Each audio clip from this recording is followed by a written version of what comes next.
এই মুহূর্তে যে খবর দিকে নজর রাখবো, ফের জ্বলছে মণিপুর, বন্ধ রয়েছে ইন্টারনেট পরিষেবা। মহিলা ও শিশুদের নৃশংস হত্যাকাণ্ডে ফের অশান্ত হয়ে উঠেছে মণিপুর। ইম্ফলে মেইতেই বিধায়কের বাড়িতে আগুন ধরিয়ে দেওয়া হয়েছে। 7 জেলায় দুদিনের জন্য বন্ধ করে দেওয়া হয়েছে ইন্টারনেট পরিষেবা। ফের একবার উত্তপ্ত হয়ে উঠেছে অগ্নিগর্ভ পরিস্থিতি মণিপুরের। বন্ধ করে দেওয়া হয়েছে ইন্টারনেট পরিষেবা। সেই ছবি এই মুহূর্তে দেখাচ্ছি আপনাদেরকে, যেভাবে আগুন ধরিয়ে দেওয়া হয়েছে দেখতে পাচ্ছেন, কিভাবে দাউ দাউ করে জ্বলছে আগুন ধরিয়ে দেওয়া হয়েছে। অগ্নিগর্ভ পরিস্থিতি এই মুহূর্তে মণিপুরের। অঙ্কুর ভট্টাচার্য সহকর্মী এই মুহূর্তে আমাদের সঙ্গে টেলিফোনে রয়েছেন। অঙ্কুর দা, ঠিক আবার কোন ঘটনাকে কেন্দ্র করে এই অগ্নিগর্ভ পরিস্থিতি তৈরি হলো মণিপুরে?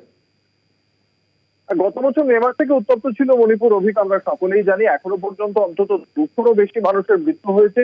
রাজ্যের নানা প্রান্ত থেকে ধর্ষণ, মহিলাদের উপর নির্যাতনের খবর এসেছে। আবার নতুন করে যে 6 জনকে তুলে নিয়ে গিয়েছিল জঙ্গিরা, এবং আজকে সকালে তাদের লাশ বরাক নদীর উপত্যকায় পাওয়া যায়, এবং সেই ঘটনাকে কেন্দ্র করেই নতুন করে উত্তপ্ত হয়ে উঠেছে আজকে বিক্ষুব্ধ জনতা। আজকে যে সমস্ত যে বিধায়করা রয়েছে, ইম্ফলের মেইতেই বিধায়কদের বাড়িতে তারা পৌঁছে যান। যে 6 মহিলা এবং শিশুর যে নির্মমভাবে যে হত্যা করা হয়েছে তার প্রতিবাদে বিজেপি বিধায়ক স্থাপনপুরের নিশিকান্ত এবং আর কে ইমো, এই আর কে ইমো হচ্ছে গিয়ে মণিপুরের মুখ্যমন্ত্রী বীরেন সিং তার জামাই, তার বাড়িতে ভাঙচুর করা হয়, গাড়িতে আগুন দেওয়া হয়। এই ঘটনাকে কেন্দ্র করে যথেষ্ট উত্তপ্ত হয়ে রয়েছে। নতুন করে 6টি থানা এলাকায় আর্মড ফোর্সেস স্পেশাল পাওয়ার অ্যাক্ট লাগু করা হয়েছে। আগামী 2 দিনের জন্য ইন্টারনেট পরিষেবা বন্ধ করা হয়েছে।